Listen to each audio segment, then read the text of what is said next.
Hey everyone, welcome back. My name is dustinkreis, and today we're going to do a game discussion, and we're going to talk about the DLC for this game right here, Bioshock Infinite, Burial at Sea. Just finished this little episode, episode 1 of a two-part series, and yeah, it's been getting kind of mediocre reviews across the board.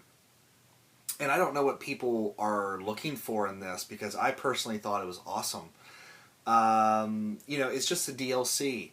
It's not a brand new game. It's not going to set your world on fire. It kind of reminds me of the DLC missions for Mass Effect, and how they didn't necessarily live up to the game proper. It's just a little episode, a little segment, and I think the thing is, this game is so phenomenal in its scope with what its story is doing, and couple that with the fact that we're returning to Rapture, I think people kind of got overhyped for it and kind of got a little crazy in the head, expecting it to be like this huge, earth-shattering thing. And while the storyline, which I'm not going to talk about at all, I'm going to let you guys, because this is a very story-heavy game, let you guys kind of experience it on your own. But I really enjoyed it. I liked the slow nature of it, the sort of slow burn. I like that once you got to the combat in the combat actually felt like a survival horror game in a way, because ammunition's kind of sparse, and you really have to rely on plasmid and gun combos and things like that. And then once you start finding vending machines, you're okay. But yeah, it really felt kind of tense there for a while with just that limited ammunition. But I personally think that Burial at Sea is a worthy addition to Bioshock. Now, of course, once you get to the end of this, and then you download the mission, it is going to feel a bit like diminishing returns. But you got to remind yourself, this is just a DLC episode. It's just something to enjoy the game a little bit further than what you wanted to. I don't really think this needs an epilogue. It kind of serves as an epilogue in an interesting way, and I don't really feel like this game really needs one. I think everything's kind of wrapped up in the end, but it is kind of nice to see. It's not like Alan Wake's DLC, where it really was sort of the real ending of the game. If you want this to be the end, then that's fine. If you want to play Burial at Sea, that's fine also. But yeah, I don't understand what people were looking for in this.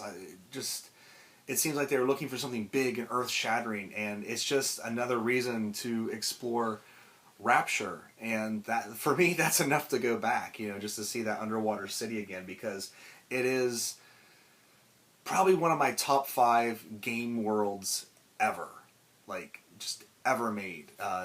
There's just something about Rapture that's just so, not enchanting, that's not the right word, but just, you just get wrapped up in it, and you just want to explore more. And I don't know, I'm really kind of looking forward to the next Bioshock and seeing what they do with it. If they can, ooh, little hiccup there. If they can do anything with it, I don't know. Maybe Infinite, that might be the end. But it's, if you bought the season pass and it's free to download. If you didn't, I think it's $15, which you get about 3 hours of gameplay with it. So that's, for me, I bought the season pass because I know I'm going to want episode 2. That's, just one payment of $20, and then you'll get both episodes, plus the Horde mode, which I am not going to download or play because I'm just interested in the storyline stuff. But yeah, it's really fun to go back and see Rapture again, see how sort of the Bioshock Infinite storyline interacts with it a bit more. And while the ending to the episode may not be that huge gut punch that this game was, it put a smile on my face, and I was like, that's pretty fucking cool. So just a quick game discussion. Everything else still kind of applies. The graphics, same engine as Bioshock Infinite. The download is like 1.69 gigs, so it took a little while for that to download. But if you have a faster internet connection, of course, that's going to go by really quick. But I really loved hearing the period music again, and just walking around, listening to all these NPCs and their conversations. And it was really awesome to also have, having read the Bioshock Rapture book, the novel that's out there talking about the building of Rapture. It really, Bioshock's one of those things that you really get out of it what you put into it, and the more you kind of explore its lore, the more you get out of it. And I don't know if I want to recommend downloading that. I guess if you really love Bioshock, then it's a no-brainer. If Bioshock Infinite is your first game, going back to Rapture might not be that big of a deal for you. Go back and play Bioshock 1 and Bioshock 2, then download it and play it then. But for me, I feel like I got my money's worth, and I'm actually really looking forward to episode 2.